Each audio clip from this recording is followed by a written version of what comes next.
মশহুর একটা ঘটনা, আপনারাও শুনে থাকবেন, জেনে থাকবেন। একটা মশহুর ঘটনা, একজন আলেম মক্কা নগরীতে মারা গেছেন, তাকে মক্কা শরীফে দাফন করা হয়েছে। মক্কা শরীফের নিয়ম হলো 1 বছর পর পর কবর পুরান হয়ে গেলে ওখানে আর একটা কবর দেওয়া হয়। 1 বছর পরে এই আলেমের কবর কোনো কারণবশত আর একটা কবর দেওয়ার কারণে সেইখানে যখন খোদাই করা হয়েছে, যখন ওইখানে কবর খুঁজছে, খোঁজার পরে দেখে এই লাশটা তো কাপড়ে পেঁচানো, কেমন জানি মনে হয় এখনো তাজা লাশ, কেবল কেমন জানি মনে হয় কেবল এখানে দাফন করা হয়েছে। সুবহানাল্লাহ। লাশ তো পচে নাই, গলে নাই, কিচ্ছু হয় নাই। তাহাদের কৌতূহল বেড়ে গেল। এখন ওই লাশের মাথা যখন খোলা শুরু করলো, যখন লাশের কাফন মুখ খোলা শুরু করলো, মুখ খোলার পরে দেখে, কিরে আমরা তো এখানে একজন আলেমকে দাফন করেছিলাম, এখন তো আলেমের কবর আর এখানে নাই, এখন দেখি একজন মহিলার কবর এখানে। আরো আশ্চর্য, এই মহিলাকে তো আমরা কেউ চিনি না, এ তো মক্কার আমাদের আশেপাশের কোনো মহিলা নয়। এই মহিলা কোথার, খবর লাগাও, খোঁজ লাগাও। চতুর্দিকে খবর ছড়াইয়া গেল। হজের মৌসুম ছিল, একজন হাজী সাহেব দেখতে গেল। কি ব্যাপার, কি আশ্চর্য ঘটনা। দেখতে যাওয়ার পরে হাজী সাহেব দেখেন সেইখানে একটা লাশ।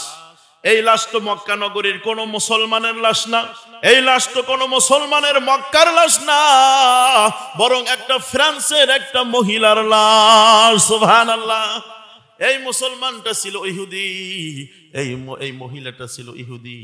তবে আশ্চর্যের বিষয় হলো এর লাশ এখানে আসলো কিভাবে? এই হাজী সাহেব ডাক দিয়ে বলে, এই মহিলা হলো ইহুদি মহিলা, তার বাসা আমার বাসার পাশে ফ্রান্সে। সকলে বলে, তুমি কি পাগল হয়ে গেছো? এর লাশ এখানে আসবে কিভাবে? বলে, একটা কারণ আছে, হইতে পারে এই মহিলাটা, এই মেয়েটা অন্তরে অন্তরে ইসলামকে অনেক ভালোবাসতো, মুসলমানের ধর্ম অনেক ভালোবাসতো, অনেক মহব্বত করত। আমার কাছ থেকে অনেক বই পুস্তক নিয়ে তিনি পড়তো, ইসলামের সম্পর্কে অনেক আকৃষ্ট হয়ে গিয়েছিল। একটা পর্যায়ে সে মনে মনে মুসলমান হয়ে যায়। সুবহানাল্লাহ। এই মহিলা মনে মনে মুসলমান হয়ে যায়, এই জন্য হয়তো তার লাশটা এখানে। সকলে বলে, ঠিক আছে, মহিলা মুসলমান হয়ে যায় বুঝলাম, এই জন্য তার লাশটা এখানে। তো এখানে যে হুজুরকে দাফন করেছিলাম, আলেমকে দাফন করেছিলাম, তার লাশটা কোথায় যাবে? সকলে কৌতূহল।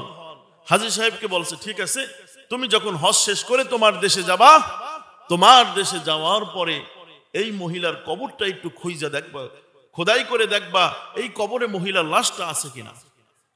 ঠিক হুজুর, এই হাজী সাহেব হজ শেষ করার পরে গেছেন, যেয়া ওই মেয়ের বাবাকে বলে, তার সাথে দেখা সাক্ষাৎ হওয়ার পরে, কথাবার্তার পরে বলে, মক্কা থেকে এক আশ্চর্য ঘটনা দেখে আসলাম। বলে, কি?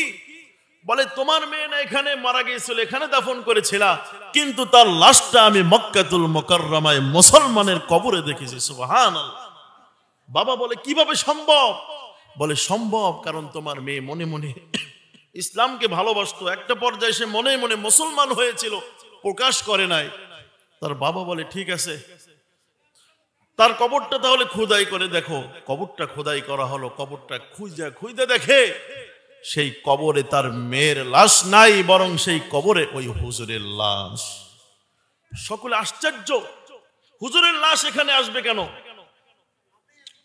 মক্কাতুল মুকাররমায় আলেমদের একটা বৈঠক বসলো, আলেমরা সিদ্ধান্ত গ্রহণ করলো, এই তদন্ত করা হোক, কি কারণে এই মহিলার লাশটা ফ্রান্স থেকে এখানে আসলো আর হুজুরের লাশ এখান থেকে ফ্রান্সে গেল।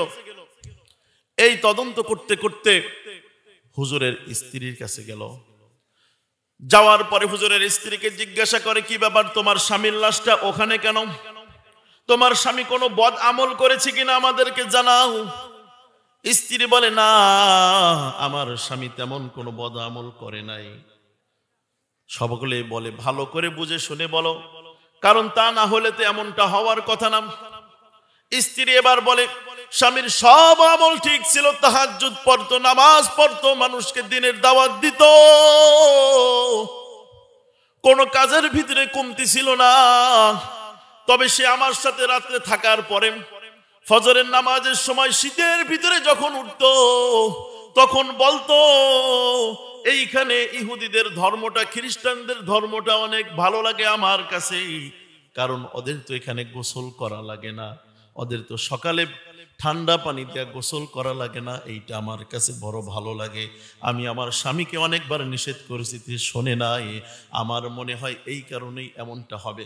আলেমরা ডাক দিয়ে বলে, হয় বুঝছি, থামো, তোমাকে আর আমাদের বুঝাইতে হবে না, তোমার স্বামী সব ঠিক ছিল, শুধু একটা আমলের ভিতরে গরমিল থাকার কারণে আল্লাহর কাছে বড় অপছন্দ হয়ে গেছেন।